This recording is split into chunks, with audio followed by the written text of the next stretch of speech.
Welcome back, everyone. Um, I would now like to start the part of the program that we think is the most important. You all have had a chance to rest and whatever, and now we're going to let you work. I'm going to turn it over to my colleague, Christy Drew, who will lead our discussion for the rest of the day. So Christy, get us started. Thank you so much, Pat. Good afternoon, everybody, and welcome back. It's really an honor and a privilege to help facilitate such an important conversation today. For those of you who don't know me, I'm the chief of the Program Analysis Branch here in the Division of Extramural Research and Training. We've seen a lot of data today. We've been talking at you, and all of that really clearly indicates that we have a lot of work to do, and this is not easy work. These are difficult conversations that make us uncomfortable sometimes, and they are just tremendously important to continue having. So it seemed really critical for me. Pat asked me to facilitate, so I want to take a moment to establish a really safe and constructive space for our conversation. And I will say the Zoom format has going really great, or it has been going really great so far. But I will admit I'm a little bit nervous about this. I really want to make sure that there's room for all of the really important, amazing ideas to come forward, as well as the tough critiques and conflicting perspectives. And of course, I'm worried that my own words won't come out right. So I want to begin by invoking the concepts of kindness and assuming noble intent, right? I want to encourage us all to be provocative, yes, also succinct. But if our words aren't perfect, that's okay, right? We're trying to move forward. And my note here to myself says, deep breath. So I'm actually going to take one, and I invite you to join me as I take a deep breath in and out. So we're all together in this safe space. And Pat has also asked a few council members to kind of kick off our discussion. So we're going to start there. And then I'm going to open it up for what I expect to be a very lively and meaningful dialogue. I'll be following the chats and the raised hands as best I can. I know there's a lot of folks that are going to be helping me do that. But I'm going to do my best to kind of keep track and go in order. And so with that, I think I will turn it over to our first commenter, Jose Cordero. Christy, can we ask Nathan to leave the questions up, or do you want to take them down? Well, I think it's great. We can pull them back up if anybody wants to see them. And otherwise, I think the Brady Bunch format, as we call it, was great. Well, thank you.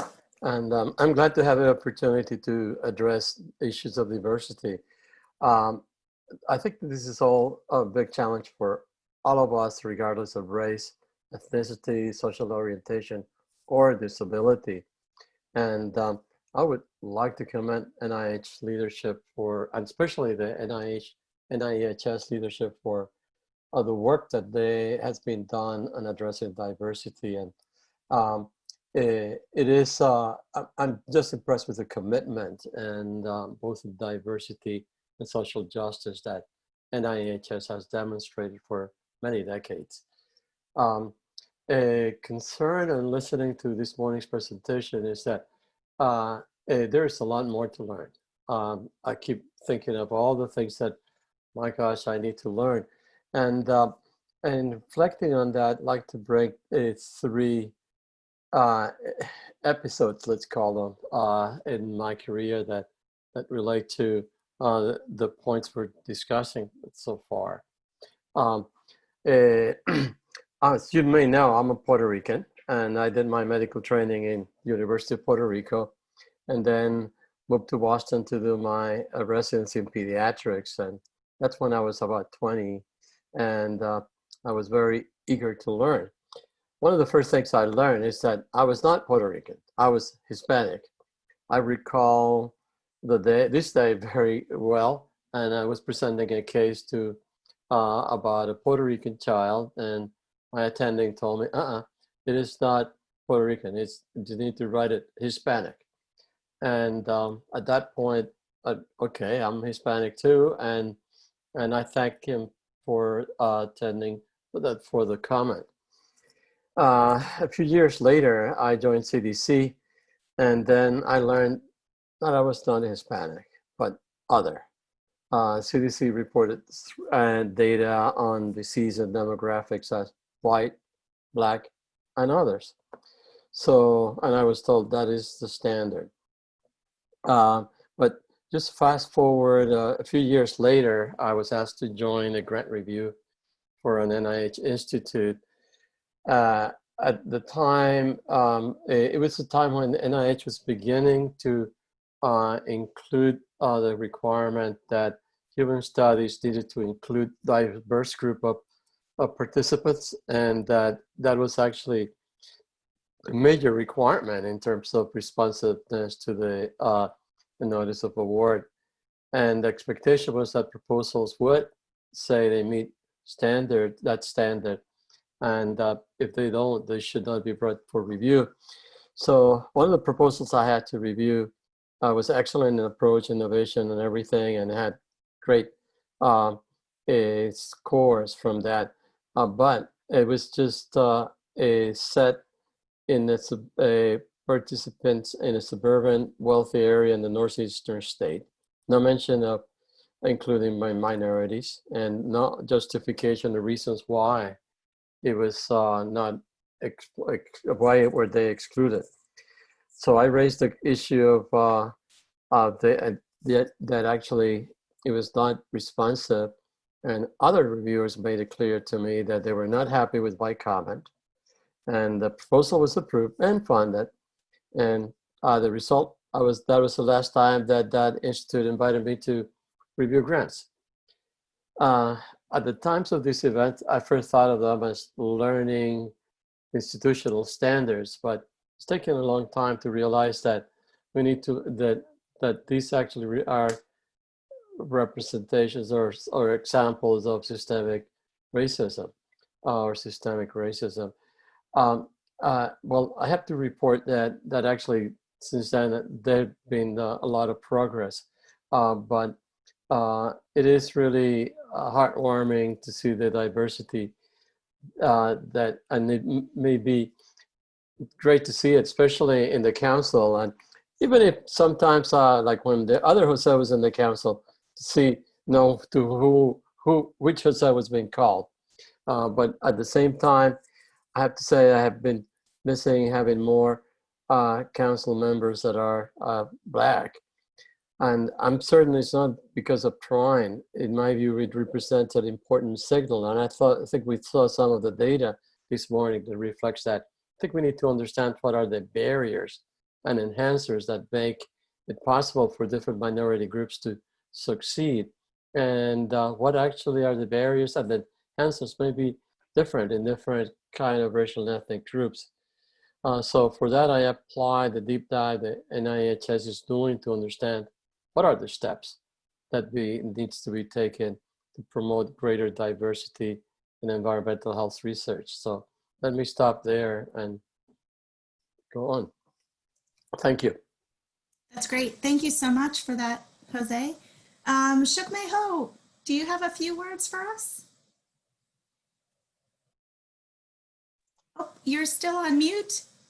We need you to unmute though. Okay, sir. There Sorry. we go. I'm good. Good morning. Good afternoon. Thank you very much for giving me this opportunity. I have to tell you that Jose really inspired me, and I'm going to tell you a little bit of my background.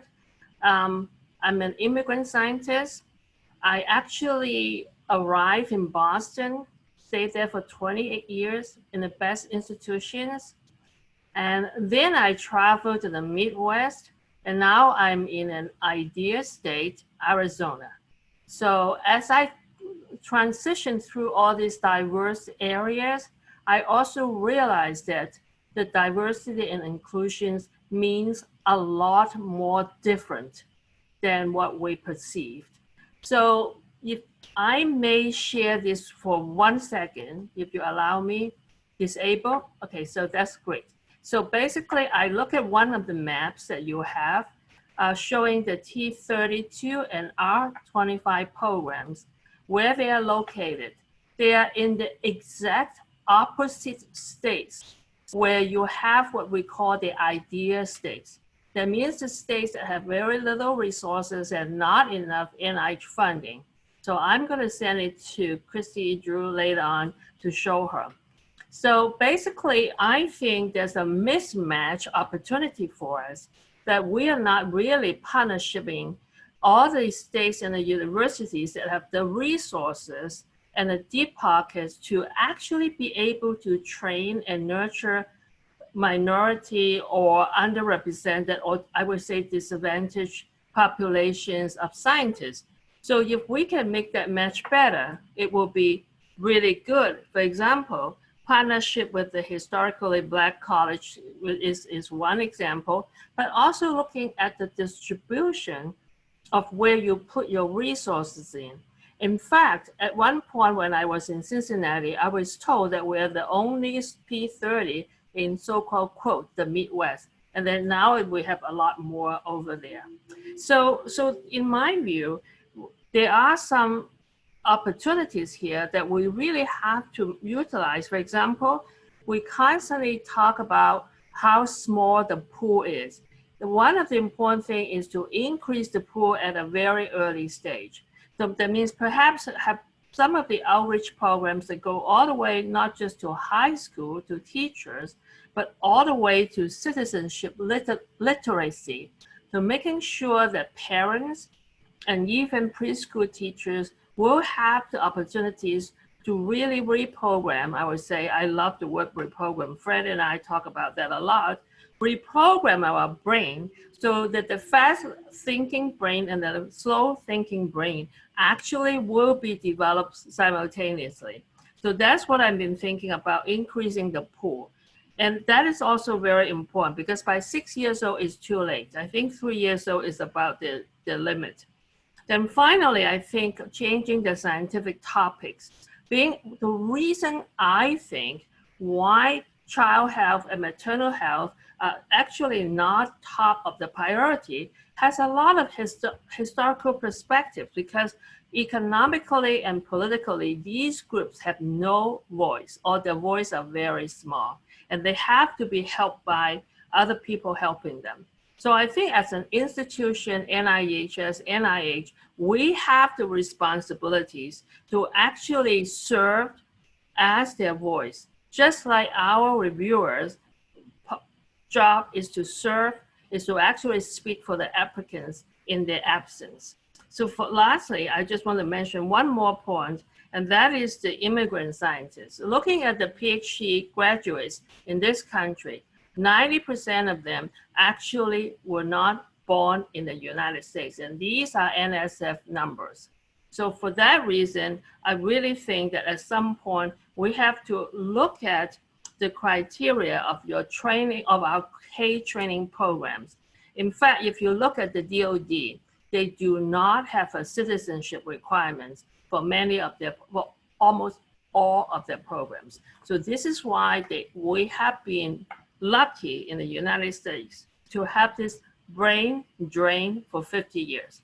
And that has been driving our economy and our innovation and our diversity. And I'm going to stop here. I think it's exactly 3.5 minutes. Sorry. Thank you so much, Dr. Huff. Lynn Goldman. Christine, you forgot to call me May, so. Oh, May, yes, sorry. Hi, Christy. Yeah, I have some thoughts as well. And when I think about the importance of the training programs, I do think back a little bit on my own experience in training, where one of the really wonderful things was an initial grant that I had when kind of like a postdoctoral support grant when I took a year off from my pediatric residency to do it, and how important it was to have affirmation from the NAEHS that I had promised in doing research after, in medical school, having been evaluated by my attending physicians as somebody who really, didn't have much potential to do research at all. I don't know if that being because of gender bias or because I'm, basically have always been an epidemiologist. I don't even know what the biases were about, but I do know how important that was, along with the mentor that I had. And at the time that I went into environmental health, there were very few women who were leaders in the field. And I was often finding myself in situations where I was the only one, and people would think, oh, that's the community relations person or something like that. And so I can really also see, though, that this is a time as a dean where there just aren't enough opportunities to support people for training, period. Whether we're talking about minorities, women, there's very, very few training resources, and we need to have far more than we have. It's so important, especially in environmental health, where I don't see the pipeline of young faculty coming forth at the rate that we need to have them, even to teach and do the research in our universities, and much less the demand that exists in industry and government and everywhere else. And particularly, I'm concerned right now about the situation with regard to people who are disproportionately impacted by COVID. We see among our students, particularly many of students coming from less economically advantaged and minority backgrounds. All this online learning is really difficult if you lack great internet, if you lack the technology, if you live in a crowded home where you are trying to study online and your little brother and sister are trying to work online and the parents are trying to work online. There's not the space, there's not the technology, there's not the bandwidth. People are disproportionately suffering from this right now. And unfortunately, people in those communities have disproportionately been negatively impacted by the pandemic and losing members of their families at a much higher rate than the people in my community who are more economically advantaged and whites. And so that's kind of a double whammy that's hitting people. And then if they're women, there is still a gender-based expectation that if those children are being homeschooled, if there's a female caretaker in that household, that is the person who is supervising the homeschooling of the children. And so I see, especially among my young faculty who are women and minorities, that they're kind of being triple hit because of having fewer resources, the impacts of the pandemic, and then the additional care that their children need. And we still have an implicit bias that even if there are multiple adults in the household, if there's a female, that is the person who is going to be supervising the children, the homeschooling, and all the rest of that. And so whatever can be done, I mean, if there are even opportunities in terms of the funding that you have around the COVID, to keep in mind that the pandemic is actually widening these problems. It's actually making the disparities much wider. And from a very early time, in primary and secondary education even, what is that pipeline going to look like when you have, some households where there's somebody full-time supervising their kids, tele-learning, and giving them every technological advantage that they need, and others who can barely even connect and hear the lectures and participate. Yep. All of these are compounding issues. No easy answers. So I, somewhat remarkably, do not see any hands raised. I'm hoping that you all have a lot to say. There's a hand, Christy. Bob's up right away. Go ahead, Bob. Oh, I think I'm on. You're good. Trying to think of this is I'm thinking on the fly, so I'm trying to say it and choose my words carefully. I just thought first I just want to say that I identify as biracial, and race has always been a difficult thing for me to talk about.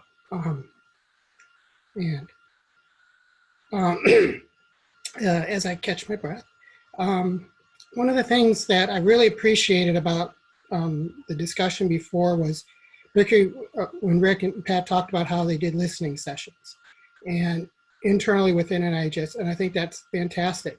And the solutions that I think we need have more to do with understanding the root causes. And I think whatever we're doing right now, I think most people agree it's not working very well. And I think so to take a step back and maybe have listening sessions, not with people who've been successful, and all of us on council by definition are successful, but with people who've had difficulty getting funded, people who've been stalled in their career, and ask them what was the barrier that prevented that, so that we can try to create solutions that will actually fix that. And that, I think, is akin to that listening session that was talked about. And I think that is an important first step. Particularly, it's disheartening for me to think that only 1% of applicants are Black, African American. That, to me, says a lot. It says even more than the 1% that are successful. And it almost suggests that there's this belief that they can't be successful, which means we need to understand the causes of that. Yeah, thank you so much for that, Bob. All right, I'm starting to see lots of hands now. So I've got Marla up next, and I apologize, I think you might have been before. And then Fred, and then Jose. Thank you very much for having this discussion. Definitely, this is very, very important. I just wanted to recall something that was said on the presentation today by Fred Tyson, that one of the most important factors was institutional commitment. So what I'm afraid is that we are thinking in individual terms, pointing at individuals that don't apply for grants or that don't follow, the process that we have established, but we all agree that the problems are not individual, are structural, but we are not addressing the structural conditions that make individuals not wanting to apply or not able to apply. So one of the ways in which we can do that is addressing that factor of institutional commitment. I wanted to ask Fred, what is the measure of institutional commitment? What did he mean by that? So we can invest resources in addressing the institutional climate instead of addressing particular potential candidates. Also, I wanted to bring to the attention that some of the measures of success for minority students is to be able to leave the community. And that is really important because some of these students are deeply committed to the well-being of their community, and they believe that following a career in academia or in medicine, in public health in general, will detach them from the community that they are committed to. So making the discipline more responsive to community needs might be a way to address the lack of potential candidates or participants. Yeah. So Fred, I know you had a question and I didn't know if you wanted to respond to Marla. Okay, I didn't actually have a question. I had a few comments to make, both in response to May and Bob, and now to Marla. So I'll go kind of in a reverse order. With respect to the question asked by Marla, what do I mean by institutional commitment? There are a number of different things that an institution to show that they are committed really to enhancing their research capacity, and kind of where do you put your resources? Are you committed to having seminar series that are going to bring investigators who are in particular areas to your campus for seminars? Are you going to support a facility tour? Are you actually, if you want to have people that are competing for R01 grant applications successful, are you going to invest anything in actually recruiting people like that? The couple of institutions that, I don't, this session is open, right? Okay, so I'm going to be guarded with some of the things I say then. Okay, so I said some of with the arts program, some of the institutions were way more successful than others. And that had to do with, again, some folks actually went out and recruited people who had R01 types of grants already. So when you want a faculty that's going to compete, if you've got people that are doing that already, then that shows a commitment. Again, if you're going to support a facility core beyond the money that we're giving you to establish one, that would show some type of institutional commitment. Again, seminar series, that type of thing. So if folks really want to have, want to compete for RPG types of money, they kind of have to change a little bit of the cultural mindset. And that's really what I meant by that. What are you willing to do beyond this particular type of funding? Because this particular type of funding is good for 5 years and maybe a little bit beyond that. But if you want to change the culture and have folks that are going to be competing, you got to do something probably a little bit differently than you've been doing it. Okay, so that's the response to Marla. I want to kind of respond to something Bob said about success.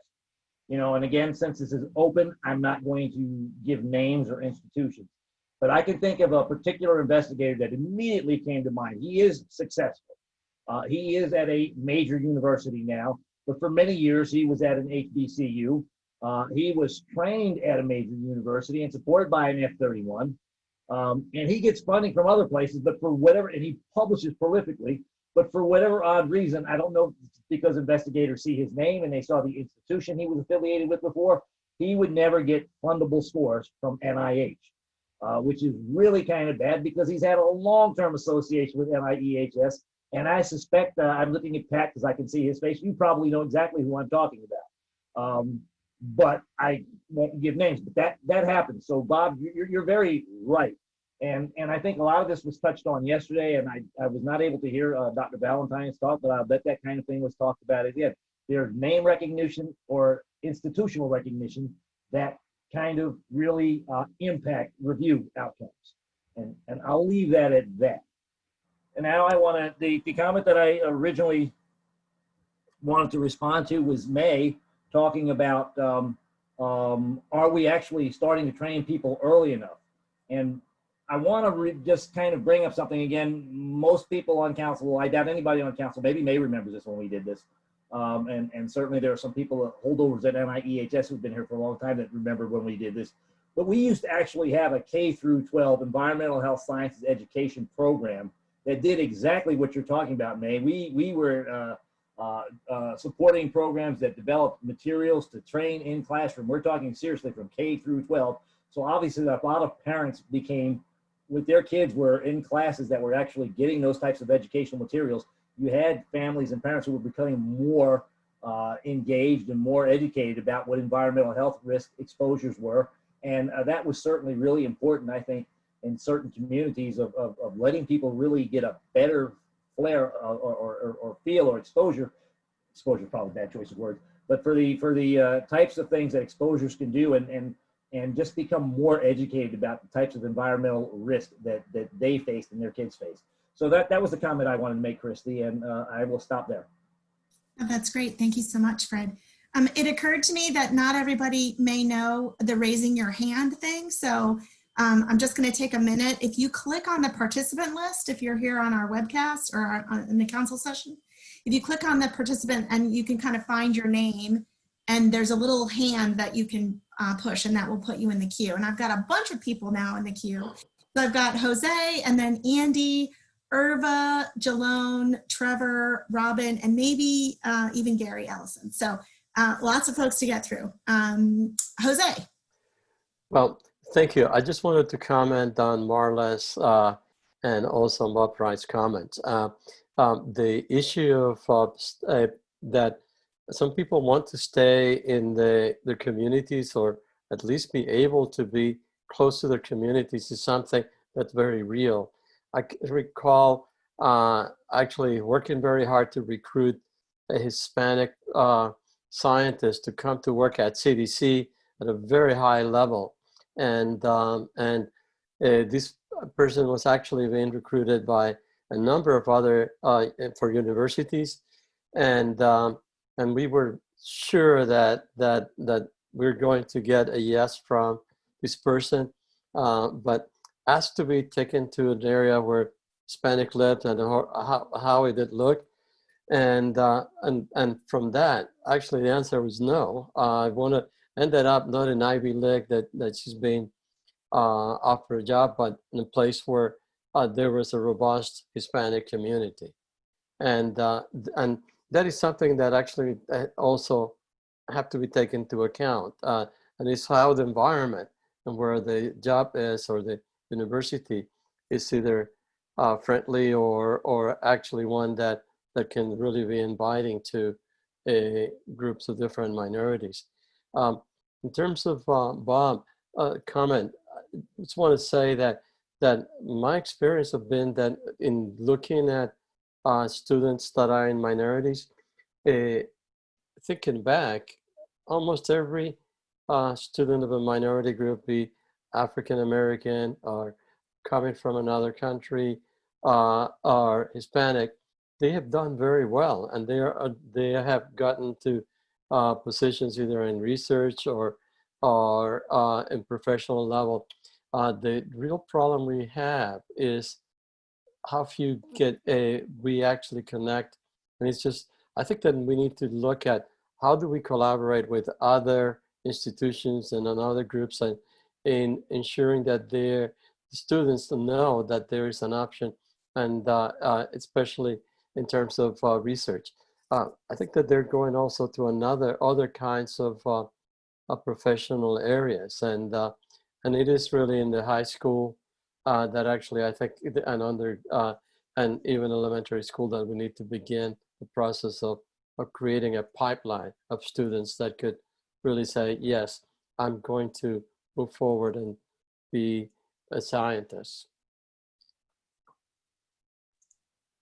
Thank you. Andy, oh, there you are.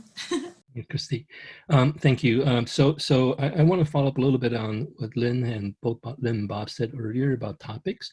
I think Lynn mentioned racism as a topic to discuss in terms of environmental health research. And certainly we know a lot of examples in literature about the role toxic stress play on the outcome, especially with disadvantaged groups. And I wonder, if I heard that we have made several attempts in the past, but without too much success. I wonder if this is an opportunity for us to really think about, how do we expand the topics that NAEHS support in a thoughtful way, right? So that still, at the end of the day, is true to the mission, but allow us to look at issues that are clearly very important in terms of the outcomes that we care about.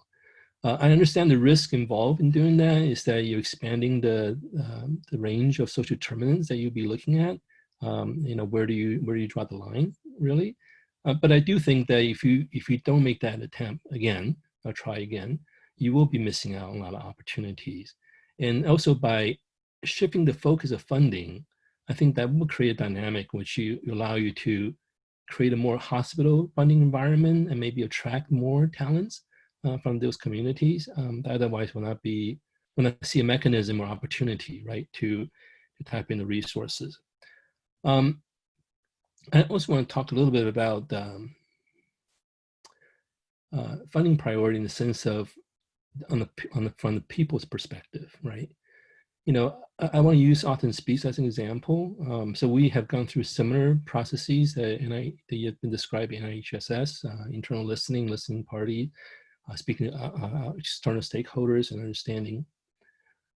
I think there is as an organization, we've been historically more focused on the basic sciences and so on. I think it's only recently that we're starting to appreciate the importance of social determinants and how they play into outcomes.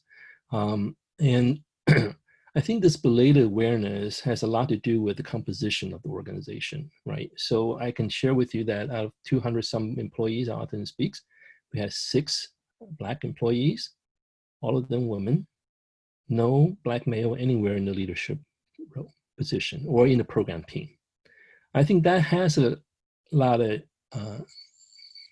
it has consequences, right? In terms of what we prioritize, what we think are important questions, and even what we're aware of as important scientific challenges that we should address.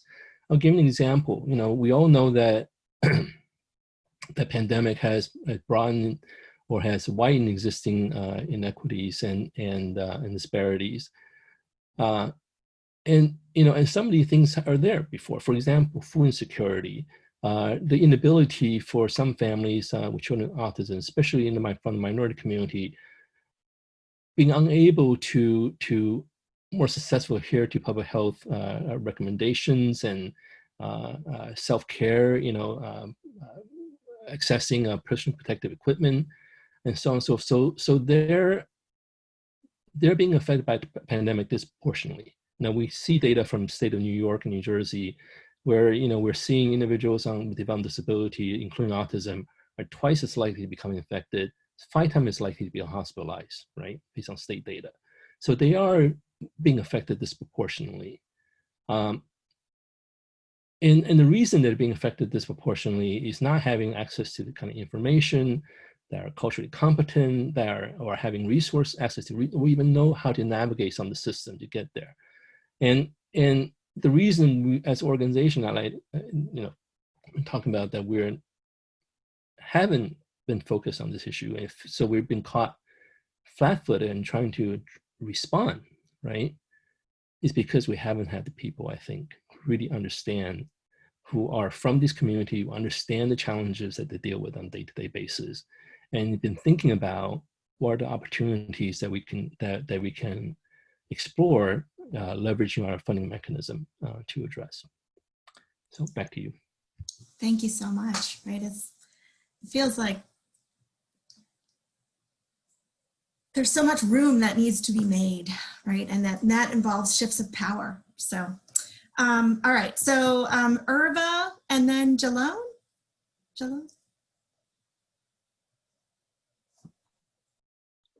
Hi. I have a few things to say, and some of it is just agreeing with and underscoring some of the ideas that we've heard both in this discussion and in the presentations. The first thing is, though, I just want to say that the numbers are shocking. They are especially shocking because, I remember, back in my undergraduate years, and there was a lot of turmoil on campuses and racism, and the lack of student basically the racism of the university had been very much highlighted in numbers. And I look at these numbers, in terms of whether it's grants or positions, some of Hannah's slides, these 1% and 2%, and it's like, how can this be? It's like almost a half a century now, and we have made such small steps, trivial almost in comparison to the magnitude of the problem. So that's kind of the sad part for me. But the other side of it is that I feel like I've been really energized by the movement and response, and the students at our students and alums from our program in public health sciences at UC Davis. They presented the faculty and the department chair with a kind of a petition, a letter saying, we want change, we want change, we want to know more about how your hiring happens. We want to know more. We want our education to, every course needs to have anti-racism in it. And it was a very strong letter. And my department chair's response was, well, this is really good. I really appreciate the thoughts, and but why didn't they come talk to us first? And of course, that's the backwards question: is why didn't we take action first? If we had this was like probably 3, 4, 5 weeks after the incredible public lynching of George Floyd, and my reaction was, well, I'm embarrassed that we haven't done anything yet. And I ended up actually writing that in an email that went out to our faculty. And one of one of our faculty, a woman who has been a champion for diversity and for, and she said to me, you know, that what you wrote actually made a big impact on him. And so, you know, it was, and that was one of these things where I tried to word it really carefully, so you know, my department chair doesn't get pissed off at me. And but anyway, it was so. The thing about speaking up, when Hannah Valentine said that's actually one of the harder things, is true. I think that there were some really great ideas that came out in one of the Fred, I think it was in your presentation, about the issue of using the mentoring model from the ONES Awards and applying that to all of these training, you know, all of those training mechanisms like that, you know, the F31 and others. I think that would be really helpful. And I'm also, I actually have a question for you, Fred. I know there's been a few, which was the F31s. I noticed that I was shocked at actually how few there were of those, and also, and what I was wondering, it looked like in the graph that the actual proportion of applications that were awarded was really shrinking over time, and I just wondered what that was about. And there would seem to be kind of some, yeah, so that was one question I had for you. And then just one more thing about and I'll quiet down, is this idea that it has to be continuing, and that, you know, Lynn, I think, mentioned COVID and the disproportionality, and Jose as well.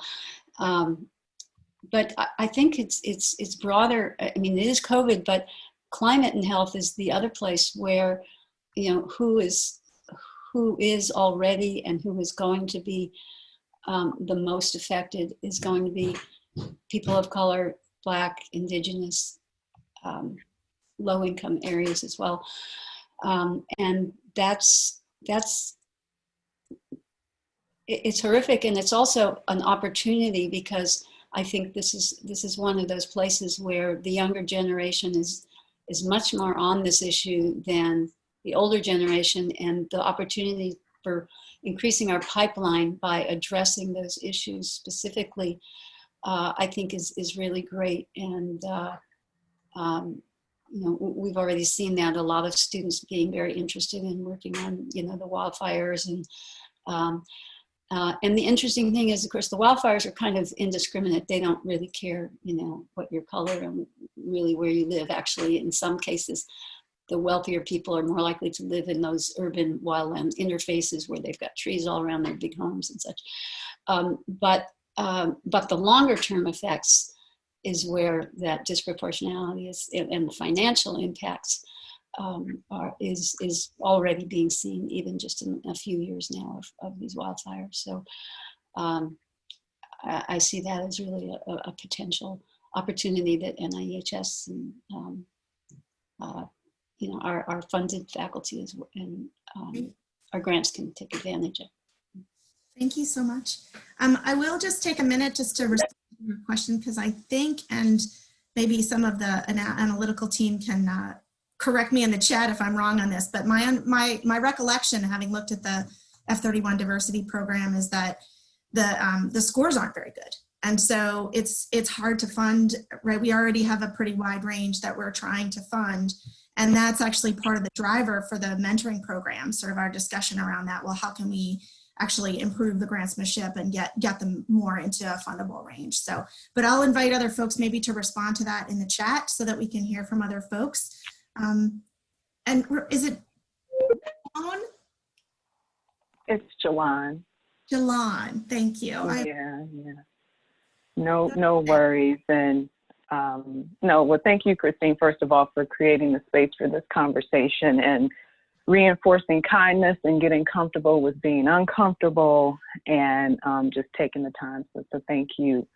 I will confess up front that I'm not an intimate expert in the workings of NIH, at all and all the different mechanisms. So I've appreciated all of the presentations and just seeing really the breadth of effort to not only address funding, but diversity, equity, and inclusion.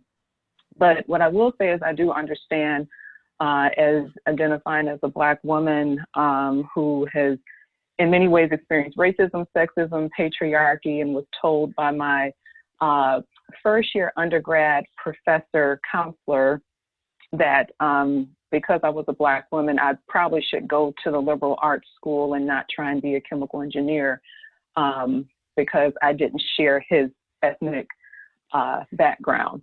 So that was my entree into the technical field. And so unfortunately, I went back to my institution and found that unfortunately there are still not many Black and brown folks graduating in chemical engineering. I was the only one that made it through my year, which was 20 plus years ago, and it's still the same. And that is a problem. So all of these issues are super personal to me. So again, I just want to take a little bit of time to talk about 4 quick things, hopefully, just based on what's been shared.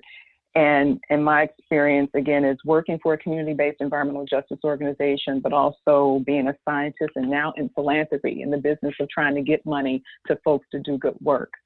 So the first is just the importance of the individual work and the work of this council.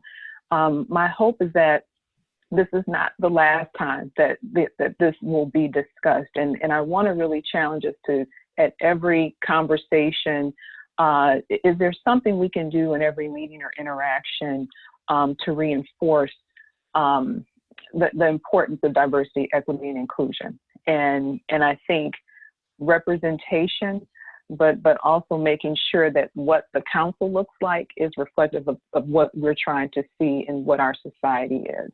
And so in order for us to have broad perspectives on reviews of applications and things of that nature, we've got to get a broad group in here. And so I just want to challenge us to make sure this conversation or some learning opportunity happens at every meeting, and to make sure that we're continuing to develop a reflective council that's representative of society. The second piece is around the institutional work, and I just really interested, and I'm not sure, I don't know who to direct this question to, but just wondering if there has been like more of a qualitative analysis of proposals that have been funded versus have been funded. I mean, we saw the hard numbers around the applicants, but you know, has there been kind of a review of what the reviewers said for the funded versus the unfunded? And is there a way that we can look into that a little bit deeper to see if there is any inherent bias or other things that we need to be aware of? Because I think, you know, again, just, yeah. That's one question I have. I don't know if that's been done, but I'm just really curious about that. And then the second piece in terms of like institutional potential work is really looking at the process. And again, maybe this has been done before, but I know on the philanthropic side, we have been on our DEI journey for a minute now. And we have really realized by really taking a different look at our process, all of the barriers and the criteria and all these different things that we didn't think were a big deal because it's been a part of the process and it's been there forever, actually were super burdensome for the folks that we actually wanted to get applications from.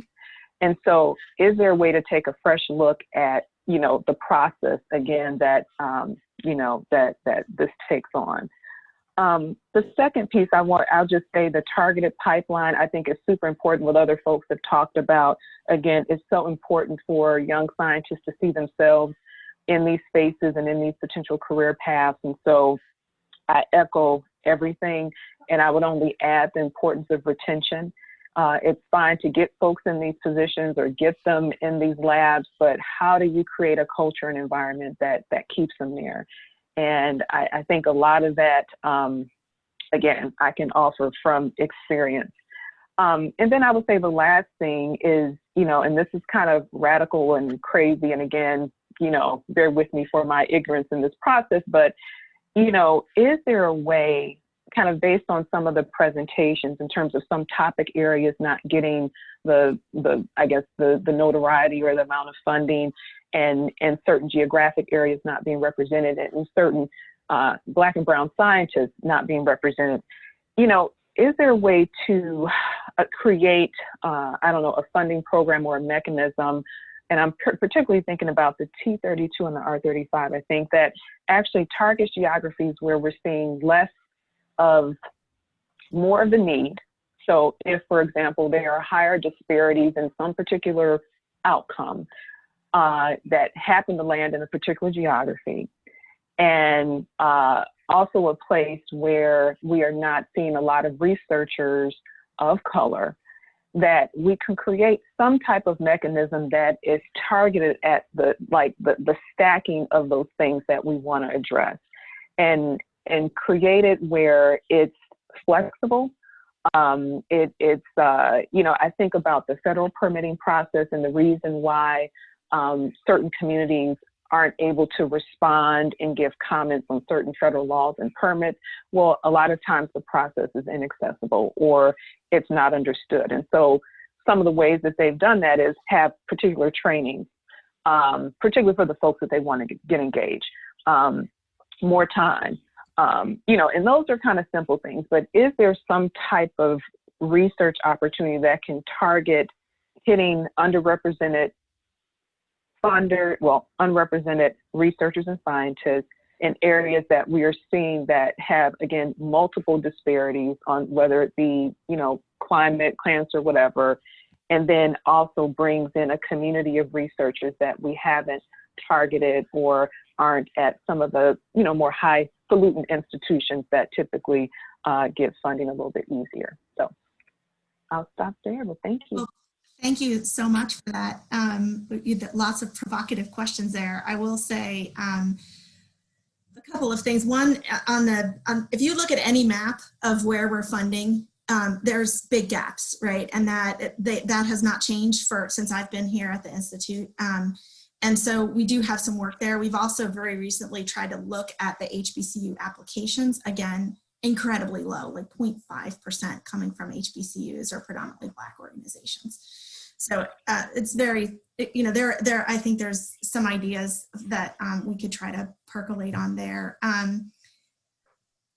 The range of your questions is intense. And I think maybe rather than trying to respond to them individually, I'm going to wait for a minute and continue to get additional input from everybody. And so if you'll bear with us on that.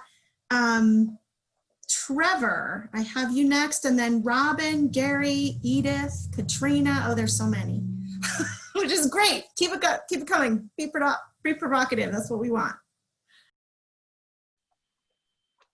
Thank you, Christy, for giving me the opportunity to say some words. I have a few remarks and also some other things to talk about. So the first thing is I think many of us on council may have our own stories of life experience and discrimination. So for myself, I'm an immigrant scientist. You can tell that from my accent. But I was also raised in a single parent home, raised on welfare, and it had its own discrimination and stigma associated with it. So I have that life experience I can bring to the table. Looking at what I've heard today it seems to me that many of the numbers that we have in the variety of programs that NAEHS have are not fantastic. I think we've heard that several times today. And I think it relates to a bigger problem, which is one of numbers. And this goes back to something that several people have already said, and that is we have a systemic issue and we have to prime the pipeline early on. We can't expect the numbers to be high when we've had all this baggage that's prevented people getting into science at the very beginning.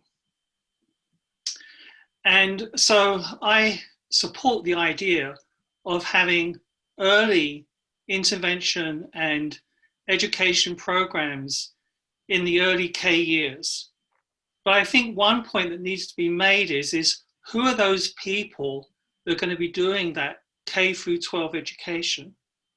And I think we saw earlier today that we had a drawing exercise of what people felt a scientist would look like. Last thing we need to be doing is sending individuals that don't look like them. We need ambassadors that will do the K through 12 education that people can identify with, Black on Black, Asian on Asian, and so on. The other thing is I think part of the problem here is it can't just be NAEHS alone. There has to be a partnership between NAEHS and institutions. Several of the programs that was described earlier were very attractive and perhaps need to be revisited. One was the idea of the first program, whereby institutions would form partnerships with NAEHS to recruit underrepresented minority faculty. And another one that seems to have fallen a little bit on rough times is the ARCH program that was described. What a great idea to bring together institutions that are research intensive with those that aren't, to actually work together to create an environment in which we can provide the necessary training to enrich this pipeline. The other thing I want to mention is the history of inclusion and diversity. I remember back many years ago that underrepresented minority really fell into a few boxes. One was African American, and the other one was Hispanic. And then we broadened the definition to include not only those individuals, but individuals that were disabled and economically disadvantaged. And now more recently, there is another guidance, which I think you're well aware of, Christy, which has expanded that even more to include, in terms of diversity and inclusion, individuals that were from single family homes, people that lived on welfare, people that had received food stamps and so on, as being, and first time in higher education. So we've seen all the numbers on African Americans, but what are the numbers in those other categories look like? Is the problem much bigger than we realize? And to counter that, I want to be provocative for 1 second. You may recall that after the guidance came out, there was an editorial written in Science by a member of the AAMC who was a Black African surgeon, very prominent. And he made the point that the issue of African American representation in the biomedical sciences goes all the way back to the civil rights movement. And therefore, he felt that adding on all these other categories diluted the problem. I'm not saying I agree with him, I'm just giving you that perspective. But we do have to make sure where we want to actually put our effort. Is it solely African American, or is it a much broader community? I think it's a much broader community, but I think we have to recognize that there are going to be those individuals who feel that the real issue is Black American.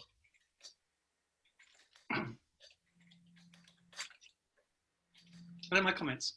That's great. Thank you so much, Trevor.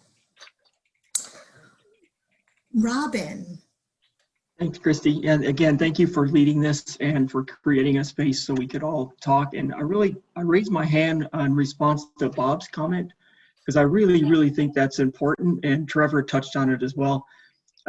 It seems to me that, humans, we tend to bin things. We bin everything. We bin people, and that instantly triggers the way we're going to respond with the individuals in the bin. And when Bob mentioned, we need to learn to listen. And the fact that I think is dangerous, regardless of what community we're talking about, is assuming that the individual in front of you that you're trying to support, mentor, make a decision, is represented what you think is in that bin. And I struggle with this, and I've been in a number of, I lead a number of diversity inclusivity committees for my entire career, and we often get to that point where we speak to a person as if they are, you know, this distribution, and they're not.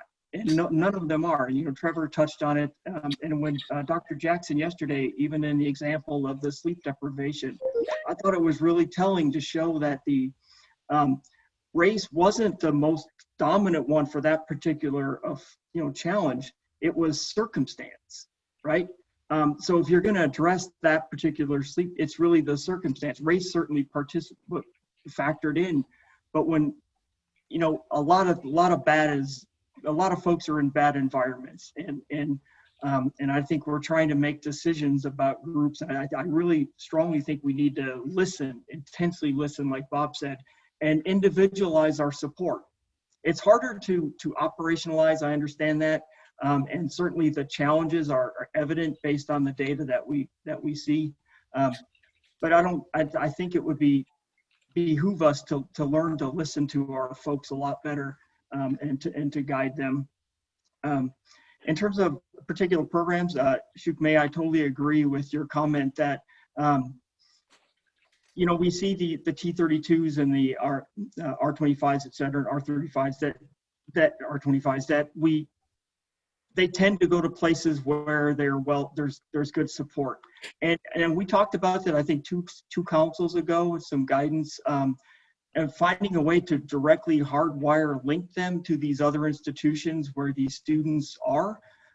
So you don't fund the T32s unless you have them tethered to an institution with students from underrepresented groups. I think that would really broadly impact the NAEHS's reach, and also give opportunities to students that just never will get it. Similar to that, and again, the externship, I brought this up last council, the externship program of the Superfund research program, to get folks so these are awards to the students, not to the institution. How could we find a way of getting students maybe they're promoted by their advisors at their undergrad institutions, that these programs are available, and then get them placed either as small cohorts or individuals in research-intensive universities. I know there are thousands of PIs that are willing to create an environment for mentoring for these students, but the mechanisms are complicated, and they often are, institutions which have a longer track record of research productivity are ones that are going to grab those funds. So I think there's ways that could be broadened to fill the map, like you mentioned earlier. So I'll leave it at that. But I think, again, thank you for having the open discussion, and I'll look forward to listening some more. Great, thank you so much, Robin. Next up, I have Edith.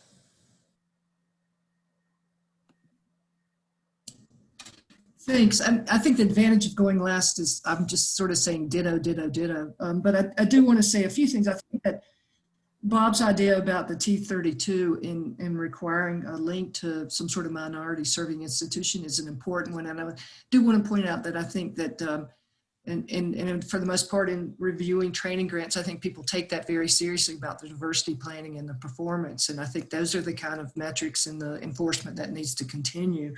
I think to Marla's point, I think it is an ecological problem in the sense that you don't want to focus just on the individual, but all the systems within that. And, I think there are things about the review process that, we probably should look at. I think one is the leadership training for the chair of review committees. And are they looking at things with the lens of DEI, training for committee members, but even another would be, I'd be interested in sort of any data on T32s, and after recruitment, how much of retention do we have of underrepresented minority groups? I'm sure we have that, but are there problems there? Because, we're beginning to have a lot of talk at our institution about sort of the systemic structures that we set up that might benefit white male doctoral trainees, because that's what we set them up for, and we haven't looked at them in terms of a gender diversity lens. And so I think there's probably the aspects throughout everything we do. And then finally, I think Bob's comment and several others about really thinking about what topics we consider. for science and what's acceptable or not, and biases about that would be important to look at. And finally, and I just sent this to Pat, I really did think the suggestion this morning of some sort of subgroup of the council. Obviously, people were really invested in this, a lot of good ideas, but I think the time, a bit frustrated to not have enough time to really begin to really delve into this. So I really would suggest some sort of a subcommittee of council. Thank you. That's great. Thank you so much. I think I'm going to pause for just 1 second. Christy, this is Rick. I sent you a note. Andrew Geller can't raise his hand. So you call on him to unmute before we end? Oh, we're definitely not ending. We have a whole other hour.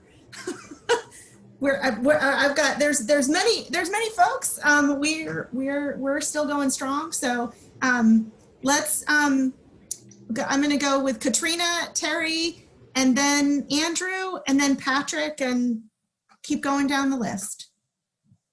So Katrina? Okay, thanks. No surprise, I'm going to break the rules a little bit. I know we're supposed to focus on increasing diversity and addressing the funding gap specifically. But as Dr. Valentine's presentation pointed out, those goals are inseparable from supporting health equity and environmental justice research. I think the Hoppy paper that she cited made that point, and we hear that regularly in our Partnerships and Environmental Public Health Network, that supporting research that relates to people's lived experiences and their motivations to become scientists is essential to meeting both those goals of increasing diversity and addressing the funding gap. So just 2 points related to those. One is thinking about what we fund. NAEHS funded the Environmental Justice Research Program from 1994 to 2007. I don't recall the evaluation data looking at who it funded and the diversity of researchers within that program, but I think it was really impacted and should be revisited. And for those of you who weren't around then, Gwen and Liam and others wrote a great paper summarizing that, so take a look at that. And then the second is we've given a lot of attention to training and training programs and who we train. I think it's also important to think about how and on what we're training. So there has been increasing focus among the T32s on integrating with community engagement cores and health equity focused research, but the pressures of moving through the scientific training process can work against those initiatives. So I think we should think not only about who we're training where, but on what. And again, I don't have comparative data, but my sense is like the SARI program, Social Science and Environmental Health Initiative at Northeastern, has pretty impressive diversity statistics with respect to all of the T32 programs. So I just wanted to raise those as sort of inescapable connections between the nature of what we're funding and the goals that we have set for today. Thank you so much, Katrina. I'm going to pause and go over to Gary Ellison. I know he had his hand up before and I think he got kicked off the internet. So Gary? Are you yes. Yeah, thank you. I want to thank you for the opportunity to participate in this discussion. First, I want to say that I think with the public murder of George Floyd and also simultaneously the COVID-19 crisis has brought everyone's attention to what we see as systemic racism in the United States. It's not just George Floyd. For me as a Black man, I've seen this and experienced this, and it's been a part of my existence for as long as I have existed. So, I just wanted to point that out. And you know, there is a reason why a lot of attention is being focused on African Americans right now, and it is because of this 400-year existence in this country where, you know, Black people have been oppressed. And I think it hasn't stopped, it's just manifest in different ways. So I just wanted to put that out there as well. I agree with what a number of individuals have said about you know, where we need to start in terms of increasing the pipeline of scientists, particularly those who are interested in environmental health. I go back to what Dr. Hannah Ballantyne said earlier today. The idea of what a scientist looks like is rooted in stereotypes and begins early. So that suggests that we need to start early to introduce science. And I agree with Trevor that students need to see what is possible by identifying with folks who look like them. And I understand that you have some programs in place already, but I would encourage you to expand those and go into, which is my next point, these neighborhoods that are often minority and often devalued, which limits the resources that go to things like education. So it's important that we reach students in those areas where they may lack the resources necessary to get the exposure that they need to these different areas of science. And I appreciate Rick's analogy, the seed, when he talked about the seeds and soil. What happens when we get individuals in these environments? It requires a real cultural shift. And I'm wondering if perhaps we can have metrics that are designed to evaluate institutions and mentors in a way that is meaningful in enhancing diversity and experiences of individuals who are minoritized. And I didn't use minority individuals because I noticed that Dr. Jackson used individuals who are minoritized, which I think is more appropriate. And in addition to the outstanding presentation that Dr. Jackson gave yesterday, I think she pointed to the importance of having a diverse workforce by mentioning that her lived experiences informed her research questions. So she's able to, ask these questions in a more meaningful way that comes from her experiences. And the result is, I think, what you saw yesterday. It was an outstanding, research presentation that, not only looked at, what's currently, what we currently see in terms of sleep and health outcomes, but also the historical perspective and her lived perspective. And so those are the things that I wanted to address. And the most important thing is, I think that when individuals get into these institutions and they may need to confront a culture that isn't receptive. So having this cultural shift that allows them to tap into networks that provide opportunities for them to access the best data, for example. So I'll just stop there. Thank you. Thank you so much, Gary. Next up, I have Terry Kavanaugh. Thanks, Christy. Thank you all so much for holding this really wonderful session on diversity and inclusion. I also wanted to sort of bring a little bit to the table from my own perspective here and my upbringing. I grew up in a all-white, poor neighborhood in Detroit, a blue-collar neighborhood. And I'm one of 11 children. We were economically disadvantaged. At the same time, I also recognize we were privileged because we were white. And I think that's another thing that really, if I think about what happened in my own home, there was a lot of racist comments that happened as we interacted with people in our neighborhood and also in our own household. And I have to say with embarrassment and shame, some of the things that I said as a young person, I guess you could write it off to errant youth, but then again, it wasn't until I was in high school that I recognized how hurtful this could be, where we were able to have more people from diverse backgrounds and so forth. among us. That it does get back to this issue I think that Shuk May brought up that I think is really important, and that is from the earliest stages of our development, we are inundated really with prejudicial thoughts and potential, I guess, to intervene. And so I'm really grateful that people have thought about that as a really important stage of people's development and their perspectives on their fellow human beings as a place to start.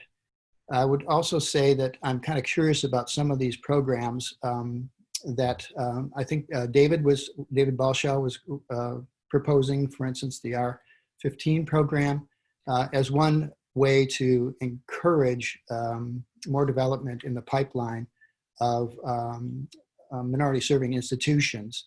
And I had some questions about that. My understanding was that some of those programs are targeted to certain states or congressional districts or so forth. And so we have them, for instance, in Washington State here, although we have very successful institutions like the University of Washington and Fred Hutchinson Cancer Center and even Washington State University with NIH funding, there's a large number of minority serving institutions here. But because they're in this state, we've heard that they wouldn't necessarily qualify for some of this funding. And we'd love to be able to partner more with those institutions. So I'm wondering if David might address that. Can I maybe address that real quick? Okay. David can too. So I just want to make sure you're not confusing two programs. There's the R15 area program, and there's something called Idea State program. Yeah, Idea State program, excuse me. Yeah, Washington is not an Idea State, you're absolutely right. But the area grant program is not restricted to states. So you would have the ability to do that. Yeah. Having said that, I don't want to discourage you from the partnering idea you just came up with too. So thanks, that's it.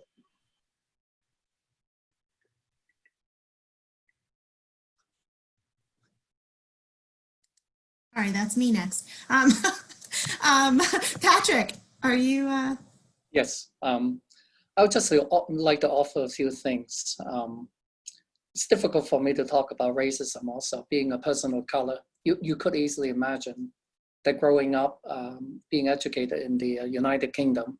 I was born and raised in Hong Kong, went to United Kingdom for college, as well as for my graduate training. Most people treated me with a lot of respect, a lot of support and so on, but you could easily imagine, especially in those days, being in the UK, wasn't exactly a piece of cake, I will have to tell you. There's still flashes of things that people did to me and so on. Every so often come back to haunt. So it's a hard subject for me to deal with, but somehow, I've been able to deal with it. And I've just learned a lot. I just find the presentation by Dr. Valentine not only compelling, the fact that she's incredibly graceful and elegant just adds to the impact of the presentation. Well, I'm fortunate now, being at an institution where we have a lot of minority students.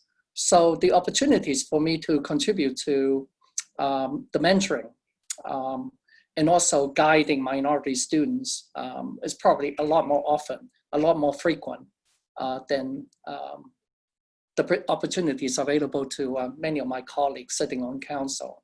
I can probably state that with a certain amount of certainty because we are officially a designated minority institution. I just find that in my own view, that the main problem with the pipeline is that there aren't enough mentors who are successful. There aren't enough Hispanic or Black mentors because of systemic racism in the past, lack of opportunities for them and so on. So the way to hopefully help correct this is to maybe encourage or even shame the most successful NIH-funded investigators. They could be Indian, they could be Chinese, they could be white, they could be German, they could be English, what have you, and so on, to really make the contributions, okay?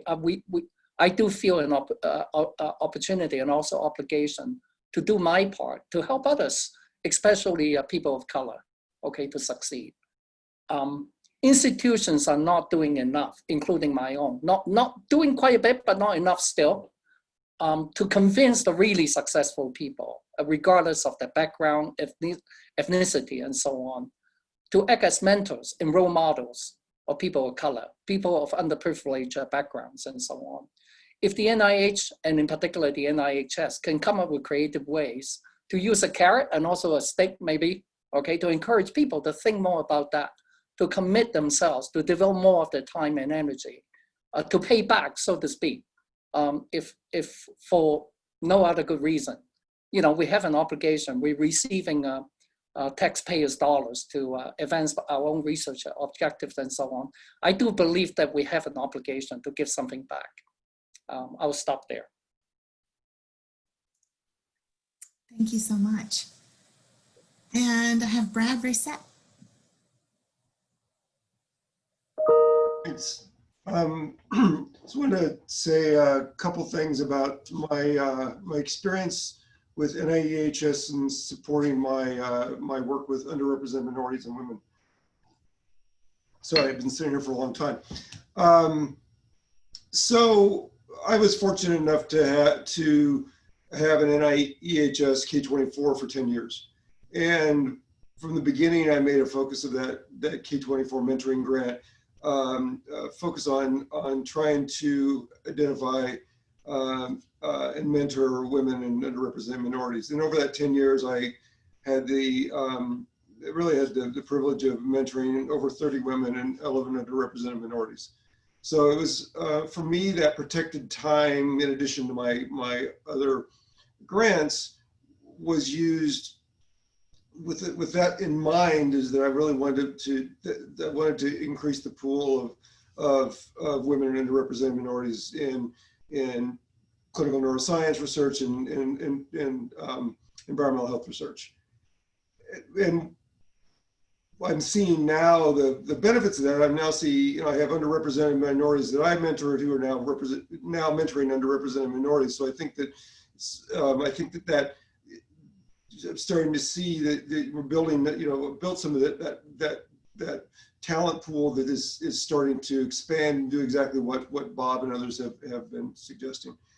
But the other comment I'll make about that is in sort of the workforce, is when a Black woman walks into my lab to see if this is a good fit, and she sees two other Black women in the lab, diversity begets diversity. It becomes a comfortable environment, and people really feel that that's a place that they want to work.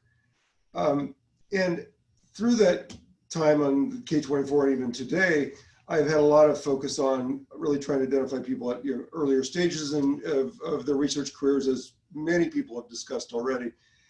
And I think that just one thing that I've seen, and the physicians in the panel will recognize this, is that we have a relatively small pool of underrepresented minorities that we see coming into our specialties in general.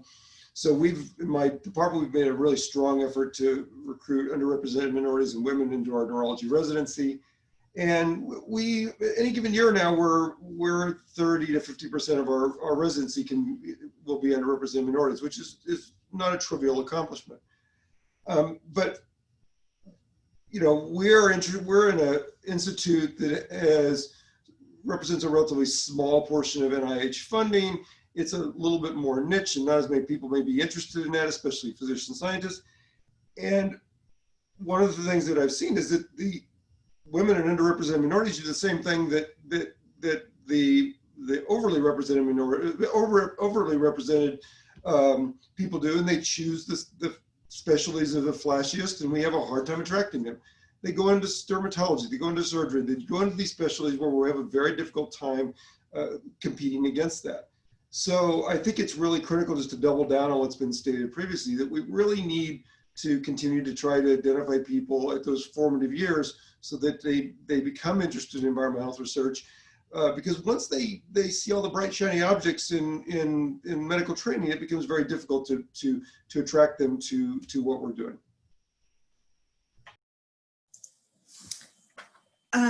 Excellent. Thank you so much, Brad. I actually, go ahead, Pat. Sorry, apparently as a co-host, I can do a number of things. I can mute everyone, I can let you in, but I can't raise my hand, so I'm sorry about that. I I wanted to point out that there's a lot of stuff, good stuff going on in the chat room, and I'm hoping you're reading this, but I'm going to put Bob on the spot here because I was intrigued by your comment about the cross-racial mentoring for a couple of reasons. One is because, I mean, it kind of begs a question. If you want more mentors, you have to get more, more, underrepresented minorities and mentors, you got to get more. But I was also intrigued by Dr. Valentine's minority tax comment. That was not something I had heard. So I was wondering if you could just kind of expound on that and answer the question how to fix it. Well, you got the. Oh, well, my question was, what do we know about it? Has there been research? Because I think the reality is, because of the diversity tax, the successful people who are underrepresented minorities can't mentor everyone. If we're going to really do what we're going to do, and I believe we will, there are going to be white mentors for minority trainees. And that's a cultural difference that I think we shouldn't just go in blindly. I think we need to understand where people come from. So I actually think it would be a really good area for research so that we can understand how to do this, because race is incredibly sensitive. And so, this is a safe space. We want to do the right thing, but I think we also have to understand that probably, I don't think anything happens organically. So I don't want it. I don't want to try to make it happen organically. I want to actually understand how to do it with best practices. And I don't know what research has been done. I think interestingly, at the diversity session that we had back in 2016 at the EHS Fest, this was one of the conversation topics in that session, was to talk about cross-cultural mentoring. And along the way, since then, I think we've been trying to understand, are there programs out there? Is there a curricula for such a thing? And we would very much welcome, I still haven't been able to put my fingers on anything that specific. So if, the amazing community that is tuning in to us today has any specific resources, because I think there's a tremendous amount of interest in that, of course, within the division, the Institute, and the community at large. So I invite and others to kind of continue on this theme for a little bit. And Shukmay, I know, or May, sorry, you had your hand up. So did you want to chime in on this? Well, actually, my thinking is that I'm thinking about minority taxing. So if you think about, like, you want the young trainees to see a successful model, they would probably prefer to see that someone is looking like them or have a similar background. So that means those folks will be actually taxed a lot more. Ever since NIH started having like study sections that requires at least 30% minorities or women, I can tell you that on average, I serve 6 times a year. So that's a lot. And I finally learned how to say no. So the rule of thumb is very simple. Is for every 2 or 3 requests, I turn down 1. That's all I can do, because you can make choices. So it's up to a point that some people can bear it, and a lot of people are buried. They got the first hour one, and they're asked to serve already. So this is kind of like really taxing for them. So I really like one program that was at NSF. I don't know whether it's still there. It is for people who can petition for a year out or something like that. They can have a time stop for 6 months or 3 months if they encounter certain things, or if they are doing a very heavy services or mentoring, then they can extend their grant a little bit, or they have a gap. They have some pausing, stop the clock. I forgot how it's being phrased for the tenure and promotion. But NIH does not have that. So I think it might be something that we can talk about, and that would be really helpful. And then in terms of all the things we talk about today, I feel is safe, is wonderful, but I don't want this to be repeated another 5 years down the road and 10 years down the road and talking about the same thing. All the things we're doing and all our energy should be focusing on any programs that will advance us forward, so that we don't have to revisit a lot of the points right now. I saw a lot of growth and success and progress over the last 30 years for women. But really right now we need to deal with another group. And I think we have to focus. And I hope that all the actions that comes up from this, all the energy will have some long-lasting effects.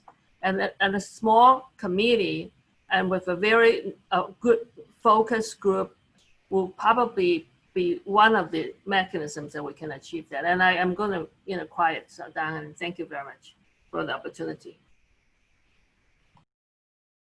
Excellent, thank you. Jose, I see your hand is up again.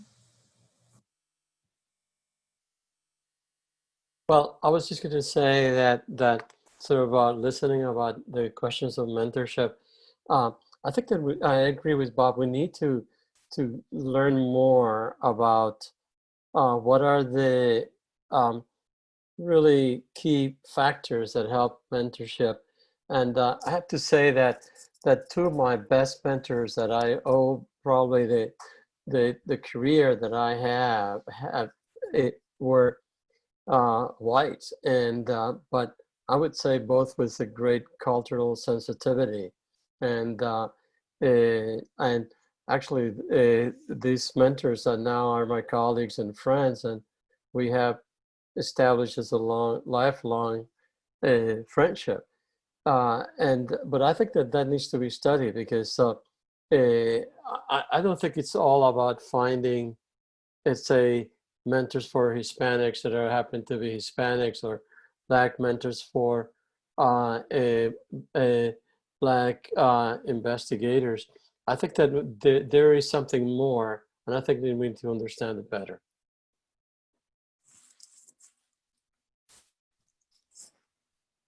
Yes, thank you.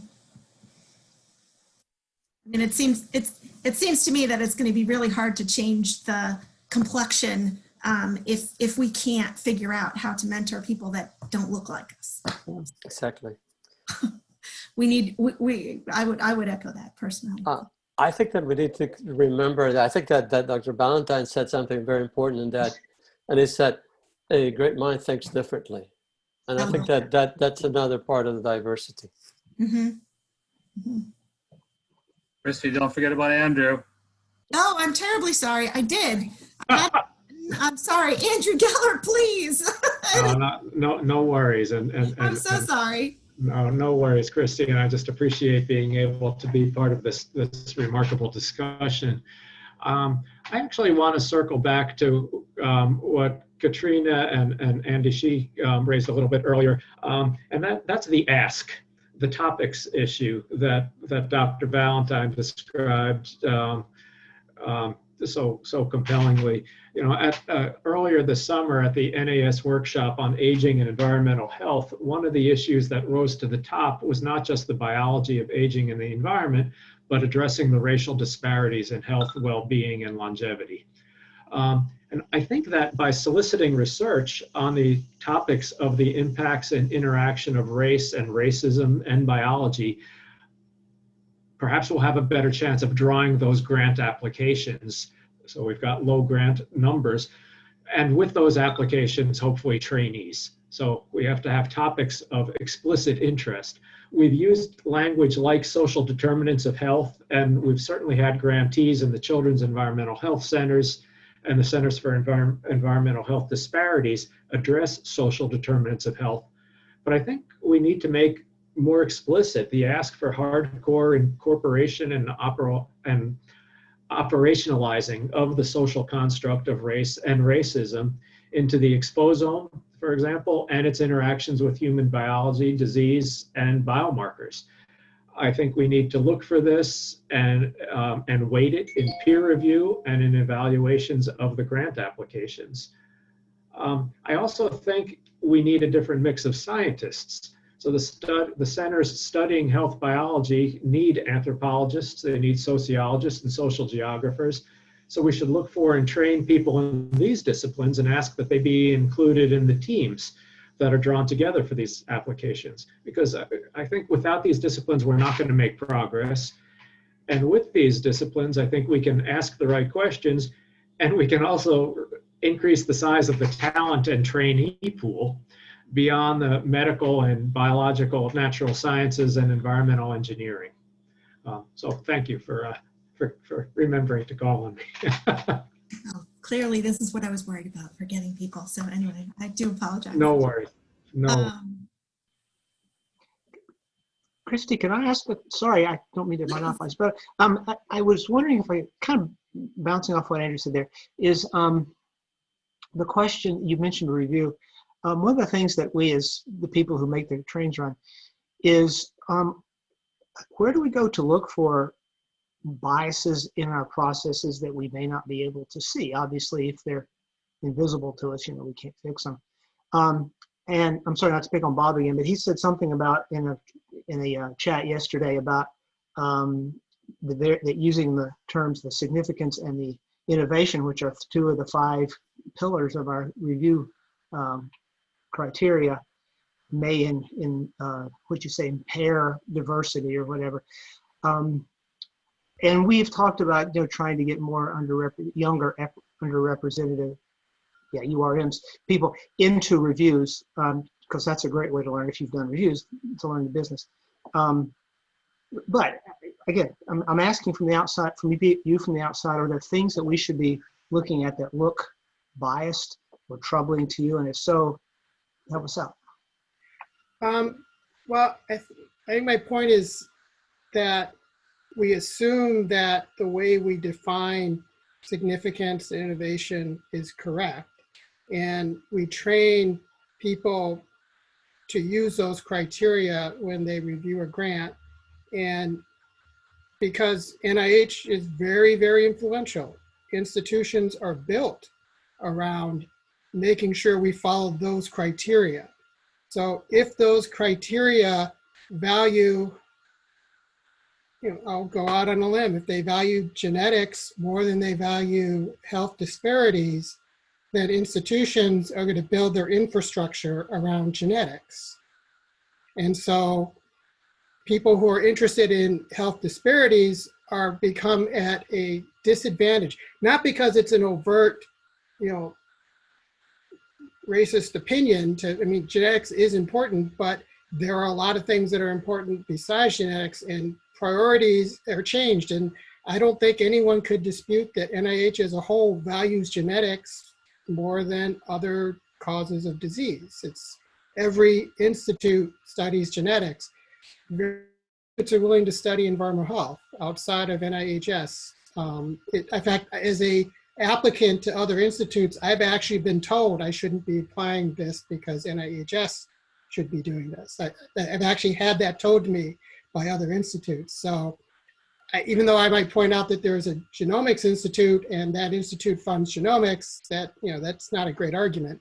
But that's the reality. It's what NIH decides is its priority becomes what everybody builds their research programs around. Yeah, thank you. I first off, I'm almost shocked that you applied to other institutes, but besides that, I'm seeing a lot of people not raising hands but shaking heads, like Robin and Andy and Edith here. If you all have any things you want to can I just make a quick comment? Yes, please. I think it's very important that we pick up on the theme I think that Andrew was raising, which is a lot of these problems have to be multidisciplinary in nature, and that they can't be just geneticists. And they can't be just environmental health scientists, and they can't be just anthropologists. The problem is that we keep siloing ourselves, and that we have to get away from that. And this is something I've been preaching to other IC directors. These are complicated problems, and we should be addressing them in a true multidisciplinary way. And the fact is, we have a director of the NIH who's very interested in genetics, but in the discussions that I've had with him, I think he's aware that there is, genetics is going to fail if you don't have the right phenotypes. And the collecting of phenotypes has got to be broad-based, and it can't be just people who are doing one sort of thing. So I think what the challenge for the group and for all of us is to start thinking about not promoting our own individual area of science when we talk about this, but discussing this as a multifaceted problem that needs a multidisciplinary approach. And I think so much of what we do can't be done with just one thing. Thank you for And that. I wholeheartedly agree with you, Rick. But I've actually had institutes tell me that this is not of interest to them. And so that's the extramural perspective that we face, is that if you want to study environmental health, you're quite limited in where you can go. And you're even told that. Well, we have to continue to preach our message, and it's, at least I'll do my part to try to get increasing interest. And part of what I'm attracting people's attention on the whole All of Us program is that, a simple message that there are a whole bunch of those people, those people of that 1 million person cohort. They're going to be, I'll predict, maybe 50% of them, if not more, are getting sick because of environmental exposures. Okay, so if you think that you're going to be able to go in and just sequence a bunch of genomes and find gene variants that you've inherited from your parents associated with these diseases and these phenotypes that arise from environmental exposures, you're going to fail. Okay, so that's a very simple message, and I think people are kind of getting it. And I think as they're getting it, they're asking, well, how do we collect environmental data? And I think part of our challenge is that we have to kind of work with them. So what can we be doing? And so, for example, the simple things like put someone's address in your database if you want to get an estimate of what their concentration of PM 2.5. So most geneticists, especially those studying cardiovascular disease, have never really thought of that. So we got to get more crosstalk, and we've got to get people sitting at the table together and synergizing rather than kind of fighting each other and that, then I want to share the funding. Because it's, in the end, it's got to be what Andrew was, the point you were making, Andrew, right? It's got to be more than just one discipline. All right, Edith and Andy, Irva. Oh, go ahead, Bob. Sorry. And the thing I left out is about, because I was speaking specifically about health disparities. If you're interested in health disparity, it is very difficult to see how genetics can play a major role in that. And so that's sort of the underlying context that researchers deal with who are interested in health disparities, unless you can bring genetics in. And I don't think many of us believe genetics plays a major role. It plays a role. There's certainly susceptibility to the environment, but you're not going to intervene on the genetic part, you're going to intervene on the environmental part. And I think that's where the problem arises, is that if you want to do health disparities research, genetics doesn't really fit in that paradigm. Yeah, well, I should clarify. I'm not saying that everything has to fit the genetics. There are certain problems that involve a multidisciplinary approach. Whether it's genetics and genomics or not, who cares? It's just, let's get out of our silos and let's start thinking about how we can work productively together to take on big challenges, and then do this with a team science and a collaborative science approach. So that's my point. Edith. So I think this conversation reminds me, I'm old enough to remember when we used to refer to hardening of the arteries. And I had a friend who used to talk about hardening of the categories, which is essentially what we've got with NIH. Instead of thinking about the life course, you go here for environment, even though, as Bob's pointing out, environment, and you, Rick, go everywhere. So, maybe as we think about diversity, we could also push around the team science in the aspect of that. This might be a good driver.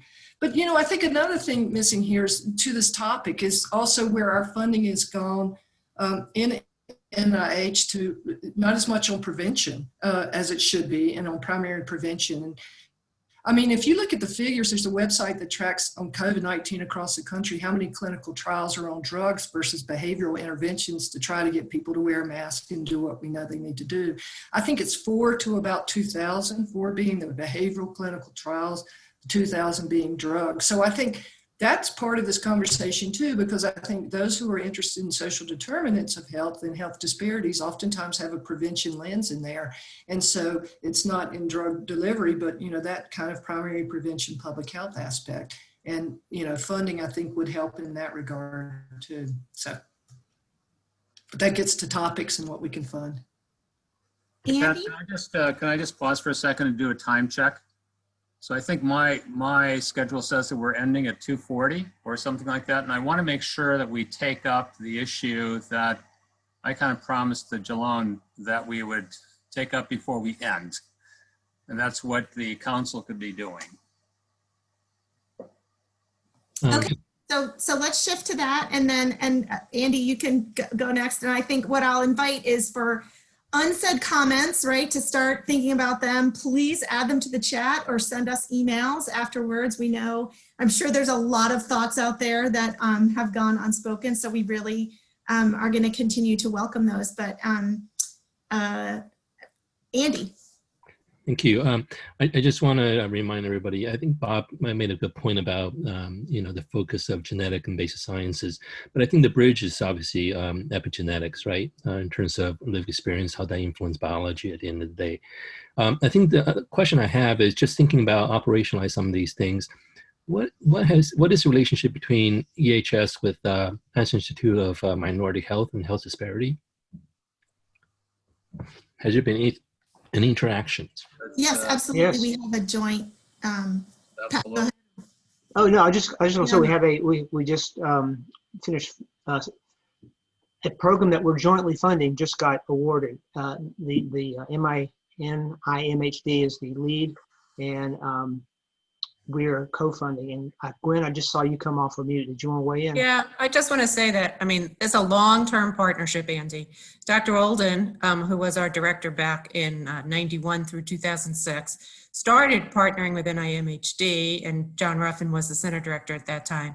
And the environmental justice programs and the community-based participatory research activities that we started were in lockstep with them. And that program used to support certain things in our intramural program, and they made funds available. As they've grown into be an institute in their own right, we continue to work with them very closely. I have been very much working with them over the last months since COVID hit, because many of the RADx Up program and this new community engagement program that's happening are based out of NIMHD. And Pat's correct, we had a partnership with NIMHD specifically and the EPA 5 years ago to specifically fund the first round of Environmental Health Disparity Center, and now NIMHD, NIEHS, and NICHD have continued to do that over the 5 years. They've also presented at their council meeting last week a concept related to racism in health, and they've structured it in a way that as many NIH institutes that are interested can participate in that. So we're actually waiting to see the details on that, and we'll evaluate our participation within that program as well. Thank you. Thanks, Gwen. Yeah. Irva, I know you have your hand up, and then I also invite others to comment on kind of how we want to move forward. I heard Edith volunteer for a committee or a subcommittee, a subgroup. Irva? Oh, you're on mute, Irva, still. Yeah, I was on unmute apparently for a bit longer than I should have been last time. I think I'm going to skip on my comment. It was more along, kind of picking up from Bob's comment. But I do want to just say, I really hope, Rick, that that this idea of, trying to help some of the other institutes step up to the plate and really understand, the role of environment.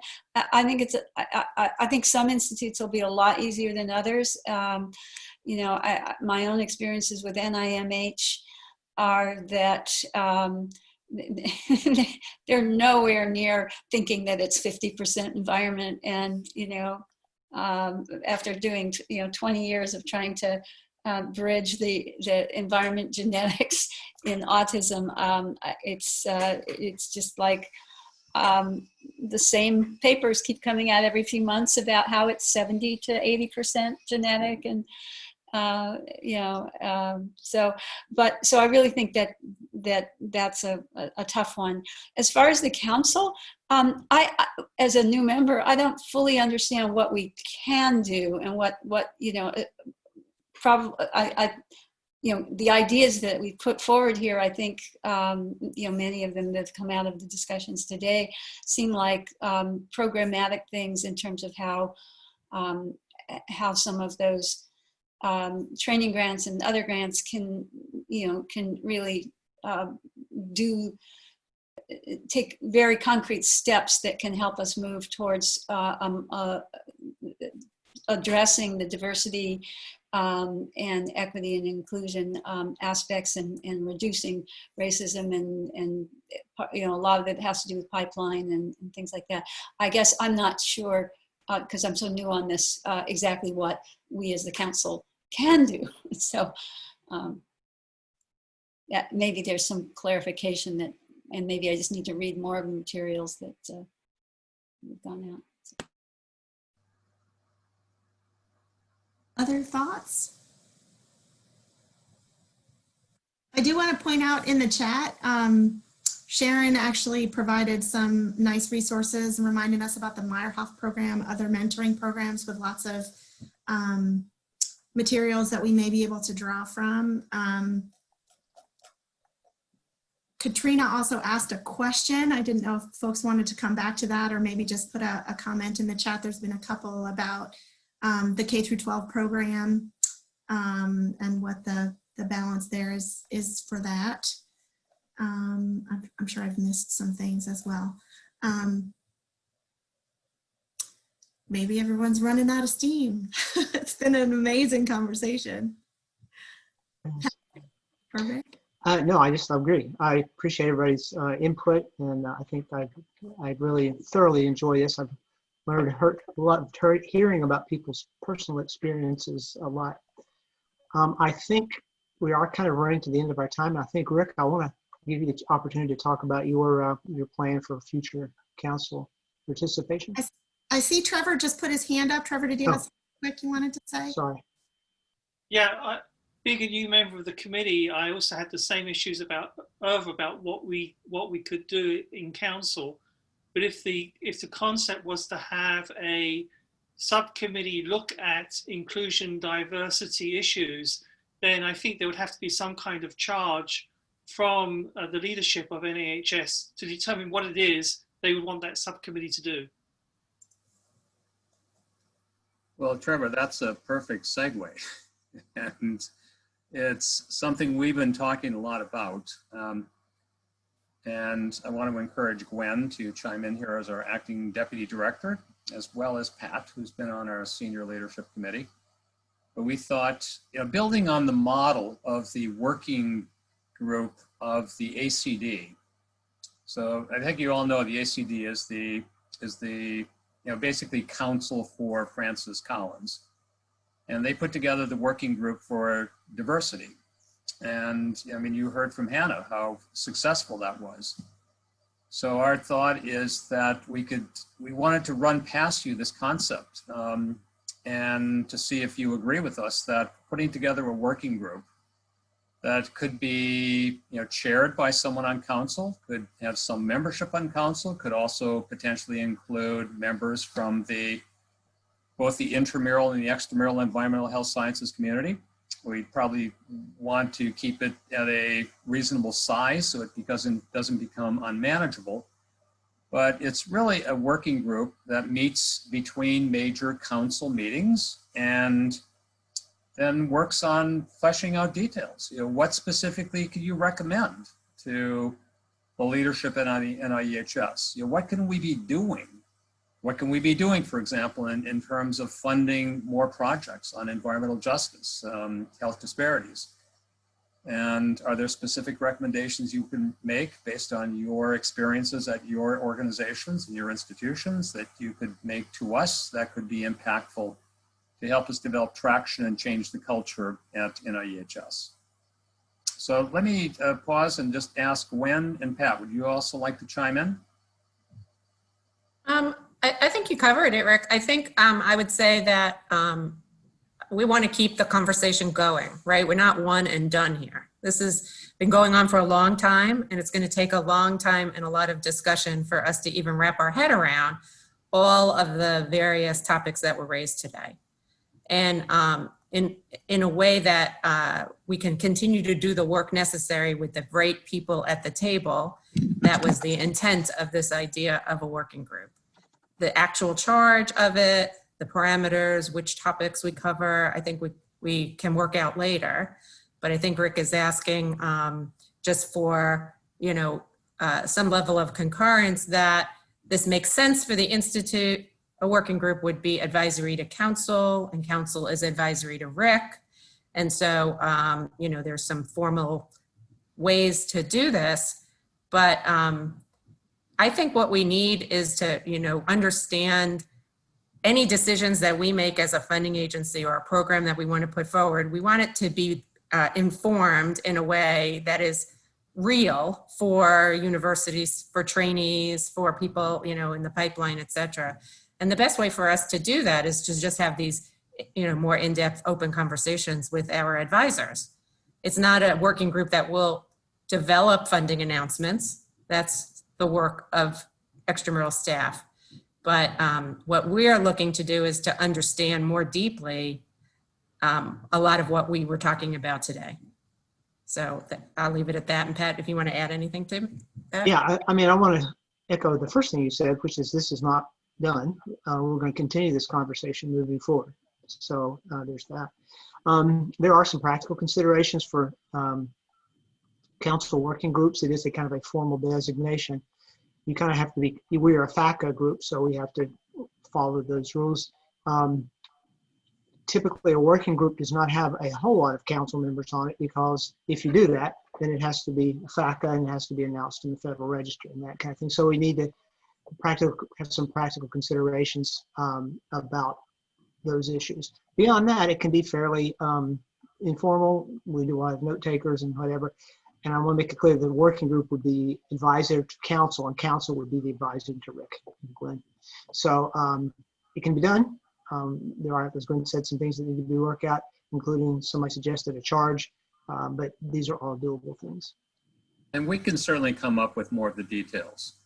But does the general concept, how does it strike you? Is this something you want to give us a thumbs up on, and that we can develop more details and discuss it at our next council meeting? Or does anyone want to raise a concern that, no, this is not where we want to go? I see lots of thumbs up. And I see lots of people volunteering on the chat. I'll tell you what I'm saying is that, I'm sorry. This has been the best conversation at council ever in the time I've been here. Well, thanks to all of you for that. Really? Well, I think this is something that we're all very emotionally connected with. And I think speaking for Pat, Gwen, and myself and the other members of leadership, that this is a complicated problem. And we've got to get to the heart of what are the types of things that we can be doing. And there's going to be lots of different things that need to be done to ultimately make progress in this whole area of racism, diversity, equity, and inclusion. And so, and as I mentioned yesterday in my comments, I'm not going to be satisfied with just doing something quickly, finally feeling good about it momentarily, and then letting it pass. We're going to be doing things, we're going to study this, we're going to figure out what we can do that will have a meaningful impact in the long term, and we're going to continue talking about it. And having input from council and a working group on council, and I guess I have the advantage of having interacted a lot with Hannah, who is I think the co-chair of this working group for the ACD, and it's been just enormously helpful in providing input both to the ACD and to Francis and the IC directors hearing about this. So I'll tell you what, let us work through some of the details, and we will be back in touch with you. And together we will craft this working group in a way that meets all of our needs. Rick, if I may, but before we get off, I just want to make sure that the appropriate people get recognized for this meeting. First off, thank you to you all you've done a great job. And thanks to Drs. Jackson and Valentine. And I want to personally thank all the DIRT speakers that I mentioned earlier and all the people that provide data for that. And although she's going to act bashful about it, I really want to thank Christy for all the work she did. This was just about as much hers as it was mine. And of course, always thank Liz McNair. She pulls this stuff together, and it's always complicated when we're doing it virtually. But with her help, with help from Rose Moody, who was helping us out too. Shout out to the guys who are running the IT stuff, Nathan Mitchner, John Maruka, and Paris Miley, who have, this has been fairly seamless, I thought.